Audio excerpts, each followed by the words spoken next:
সুধা সন্ধ্যের নাস্তায় নিমকি আর সিঙ্গারা বানিয়েছে। ডলি, সমুদ্র, চিরকুট সকলেই সেই সিঙ্গারা দেখে হামলে পড়ে। কিন্তু ডলি সিঙ্গারা খেতে গেলেই ঠাম্মির কথা মনে পড়ে যায়।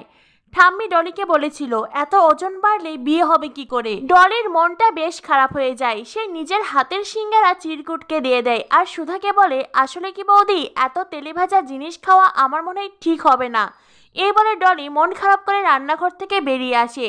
তখনই সুধা হাতে সিঙ্গারার প্লেট নিয়ে এসে ডলিকে বলে, এই দেখো আমি তোমার জন্য সিঙ্গারা বানিয়েছি আলাদা করে, আর এটা তেলে ভাজা নয়, ওভেনে বানানো। আর হ্যাঁ, এটা কিন্তু ময়দা নয়, আটা দিয়ে বানিয়েছি, তুমি নিশ্চিন্তে খেতে পারো। এরপরে ডলি বেশ খুশি হয়ে যায়। সে সুধাকে জড়িয়ে ধরে বলে, বৌদি তুমি আমার জন্য আলাদা করে বানিয়েছো, তুমি সবচাইতে সেরা বৌদি। এই বলে ডলি খুশি মনে সিঙ্গারা খেতে খেতে ওখান থেকে চলে যায়।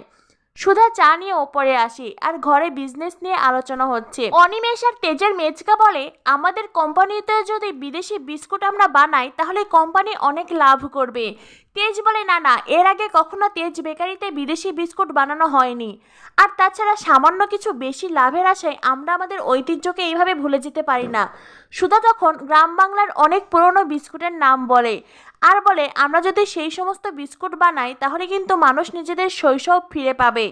আর এখন যেহেতু সেই বিস্কুটগুলো পাওয়া যায় না, সকলে নতুন করে বিস্কুটগুলোকে চিনবে। অনিমেষ আর অনিমেষের বাবা বলে, ও আচ্ছা, আজকাল বসু মল্লিক পরিবারের মেয়ে বউরাও বুঝি ব্যবসা সংক্রান্ত ব্যাপারে কথা বলে। তখনই সুধা চুপ হয়ে যায়। তেজ মনে মনে ভাবতে থাকে, সুধার পরামর্শটা কিন্তু একেবারে ফেলে দেওয়ার মতন নয়, অনেক ভালো একটা পরামর্শ দিয়েছেন। তবে হ্যাঁ, আমি জানি উনি যা করেছেন ঠাম্মির মন পাওয়ার জন্যই করেছেন। তেজের বাবা বলে, বৌমা, আমাদের বসু মল্লিক পরিবারের বউরা কখনো ব্যবসা নিয়ে কথা বলে না, তারা অন্দরের কাজ করে, তুমি যাও, নিচে যাও। সুধা ওখান থেকে চলে যেতে চাইলেই তখনই ঠাম্মি বলেন, দাঁড়াও নাদবউ, নাদবউ কিন্তু অনেক ভালো একটা পরামর্শ দিয়েছে। আমরা যদি গ্রাম বাংলার হারিয়ে যাওয়া বিস্কুট আবার নতুন করে বানাই, সকলের ছোটবেলার কথা মনে পড়ে যাবে আর সকলেই সেই বিস্কুটগুলো কিনবে। তেজের বাবা বলেন, ঠিকই বলেছ মা, আর সেই সমস্ত বিস্কুট বানাতে কিন্তু বেশি খরচ পড়বে না, অনেকগুলো টাকা বেঁচে যাবে। বৌমা একটা ভালো বুদ্ধি দিয়েছে।